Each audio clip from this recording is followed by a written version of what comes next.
Hey guys, what's up? It's Alec Torelli, and welcome to the first episode of a working title show called Poker Life. I've been wanting to share this concept with you for a long time, and I've got a lot of questions from readers like yourself about things that I do away from the felt and some of my habits, routines, and things that have contributed to my success and things that I've learned from poker throughout the years that I could share with you in videos.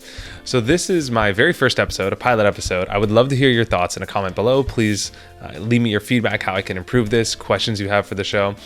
Ultimately, I'm trying to produce awesome content for you guys, so your feedback really matters to me, and I'd appreciate any comments you have. So this episode is about morning routines and habits to construct an awesome day. And this was a question I got from several readers throughout the years. Most recently, one of my readers, Jake, asked me about, what do I do specifically in the mornings on game days and poker days, and how do I really engineer a good session? And this is something I work with clients as well to really help them have the best day possible. And I believe that good days aren't something that are just coincidentally had. They don't just happen. They have to be sort of engineers. And for me, I found a formula that works for me that I'm going to share with you today. But I encourage you to experiment with what works for you and find different ways to sort of hack what works best for you and take what works and implement, and then discard what doesn't and just experiment. So the first sort of way to make this happen and make this reality is to always be experimenting, always be trying new things, and always be looking for different ways to improve. But I'll share with you my template, I wrote it down here, that I use to have an awesome day. And is the more of these little boxes, so to speak, that I can check, the more correlation there is with me having a really good day.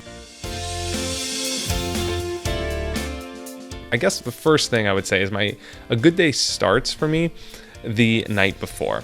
Of course, that means getting enough sleep, but most importantly, it means if I have a really, really busy day, like I do today, and I have a lot of things I need to do in a very short period of time, I need to plan, because if I leave things whimsically and hoping that they're just going to happen, I will end up filling the time that I allot with other activities. So if I allot a smaller amount of time, I could get things done a lot more productively. When you have like a test coming up or a project and the teacher gives you 2 months to do it, well, it might take you 2 months, but if you wait till the last week or the last 3 days, which I'm sure many of you have done, procrastinating, I've done a million times, you notice that somehow you magically finish that project in 3 days. So of course there's a limit to what you can actually accomplish in a period of time, but the principle applies that if you give yourself less time to do something, you'll find a way to fit it in the time that works. And that really comes with planning. So a good day for me starts the night before, and I like to plan out my day. I like to write out the things that I have to do, put them all on a list of paper. And it's very simple. I have one here, I'll show you. But just put it on a piece of paper and write it out. And then the second step is just to prioritize that list and figure out what is the most important thing. And then there's a way to construct that. So that's sort of my planning step. And I'll walk you through a bit more through my to-do list and how I organize my day in a second. But the second thing is, after I get that all planned out, I will read in bed and try and relax, go to sleep, get a good night's sleep. I take sometimes magnesium calm, which really helps, melatonin as well. Those things are awesome to help regulate sleep, especially when traveling. And then I use a sleep app called Sleep Cycle. This is really cool. You could download it. It's like $2 or $3. And it's awesome because it tracks your habits in your life and how those affect your sleep, and it tracks like when you're in your REM phase. But the coolest part about the app for me is that it has a waking phase. And you can set the waking phase for, let's say, 30 minutes. And the app is intelligent in that it understands when you are in your lightest phase of sleep, and then it'll wake you within that 30-minute window during your lightest phase of sleep. So if I set my alarm for 6:30 a.m., it'll wake me between 6 and 6:30, and it'll wake me during the lightest phase so that you don't wake up tired ever. It's really awesome, works incredibly well, highly recommend it. So I'll use Sleep Cycle, set my alarm for 8 hours after I go to bed, and try and wake up as early as possible, because that's when I'm the most productive. And then the first thing I'll do in the morning is have hot water with lemon and turmeric. This helps me alkalinity for my body, and also helps a lot with digestion, coats your stomach. It's really helpful, and I usually have that, and then I'll eat like an hour later. The first thing I do every single morning after that is make my bed. And this is an awesome, I can't take credit for this, but this is something I learned watching a talk by Admiral William McRaven. at the commencement speech, University of Texas. I think it might have been a graduate speech. Amazing talk. And I linked it below this video, so you can check it out after. But he basically said he's a Navy SEAL, and he says that he had to make his bed every single day in Navy SEAL training. And he thought this was sort of like meticulous and mundane and sort of stupid, especially when they were training to become, champions like Navy SEALs. But he learned a lot from this exercise. And in short, he says it a lot better than me, but basically it's like you start the day off with something that you guarantee yourself to be successful at, and it gives you momentum for the day. There's a lot of other reasons why he does this, all of which I think are awesome. Highly encourage you to watch it, but that for me has been really empowering in a very simple way. It's just something that I could guarantee that I'm going to start the day off right, and if I have a bad day, I come home to a nicely made bed. That for me is really cool. The second thing I do right after that is I'll meditate. I've been doing this for a month or two. It's really incredible, really powerful. It helps me stay present throughout the day, calm, focused.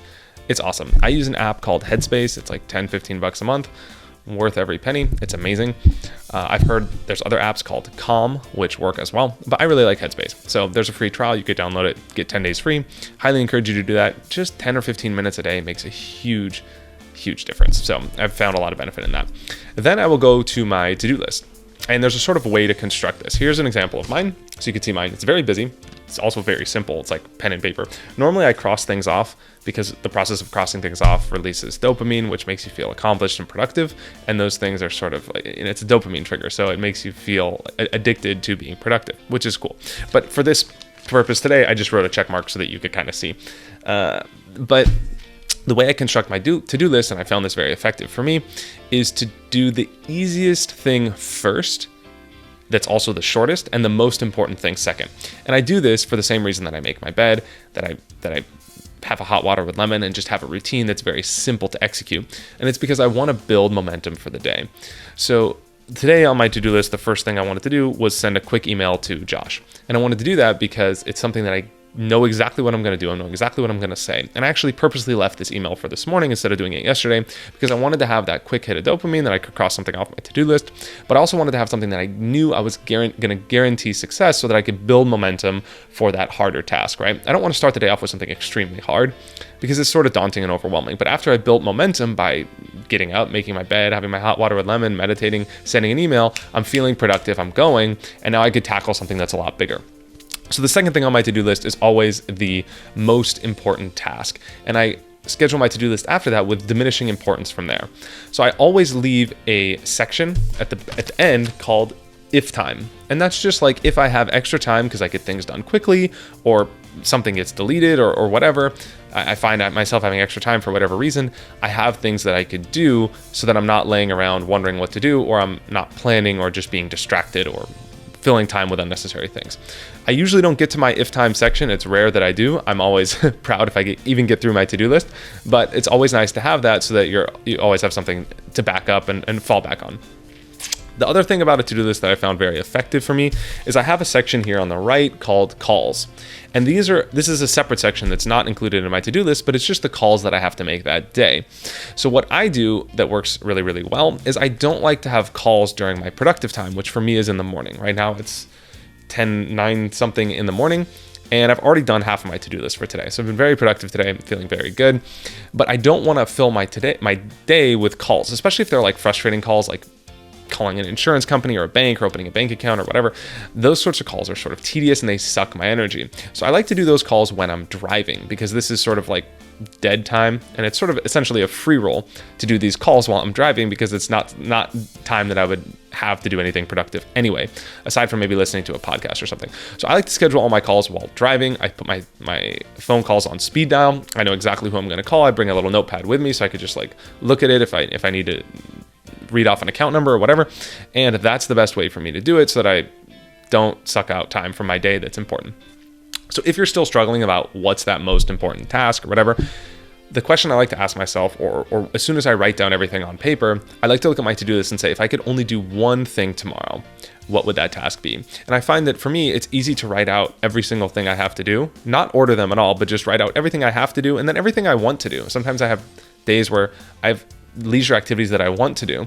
And then I look at my to-do list and say, if I only could accomplish one of these things today, what would it be? What would give me the most fulfillment or feeling of accomplishment or whatever. And sometimes it's my leisure activity. Sometimes it's like today, I just want to go out on a hike all day. That's the most important thing. In fact, today I wrote out that I wanted to go on a walk for 2 hours because that's what I wanted to do today. It was part of my busy day. So I had an extremely busy day, but I still found time to block out 2 hours to do something important to me that's inspiring. So the last thing about my to-do list is I always have something on it that I'm really looking forward to. Something that's sort of like I don't want to say cheat time, but something that's time for me that's personal, that gives me inspiration to go through some of the things that are a little more difficult or that I don't want to do or that are somewhat frustrating or could be tedious or suck my energy away.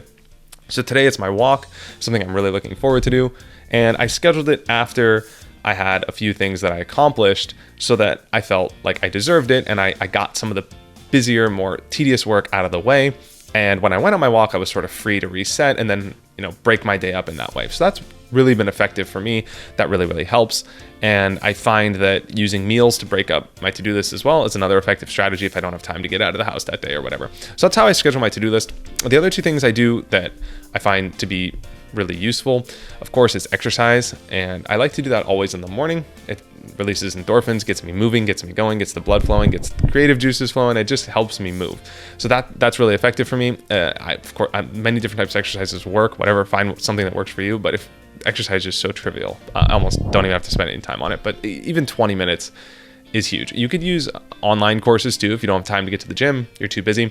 I found that even doing stuff on my computer like high intensity training or yoga or whatever it is through video courses on my computer is really, really effective on days when I literally am squeezing time. I have 20 minutes. I could, use 18 and a half of those on a computer. Whereas, going out and whatever, it just sucks away so much of your time. So the computer is awesome. Use technology, super easy.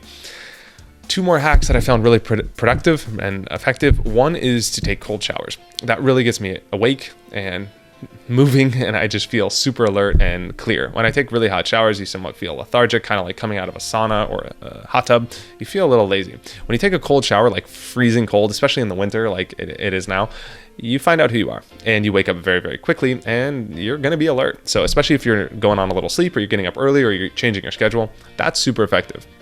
The last thing that works really well for me is to always be a little bit hungry. When I'm too full, your body has to break down the food and it has to digest it, which makes you tired. If I'm always a little bit hungry, I feel like I'm just more alert and a lot more clear-headed. So I like to be a little bit hungry. I like to eat very, very little. Usually if I get up, have hot water with lemon. I don't eat for like an hour and a half on an empty stomach. Maybe I'll have something light in the morning as well, and then have lunch or whatever throughout the day. But being on a light stomach and a little bit hungry really helps me be productive as well. So that's it for this video. I hope you enjoyed it. If you have questions, please leave them below. If you like this, subscribe to my channel. If you think this video is awesome, thank you. Share it with someone that you think would benefit.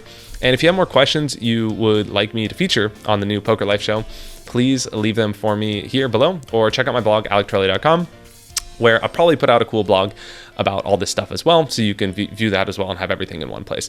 Anyway, let me know your thoughts. I'd really, really appreciate it. It's a new episode for me, so I definitely want to hear your feedback, how I can improve this show and my channel as well. Thanks a lot for watching, and I'll see you guys next time on Poker Life.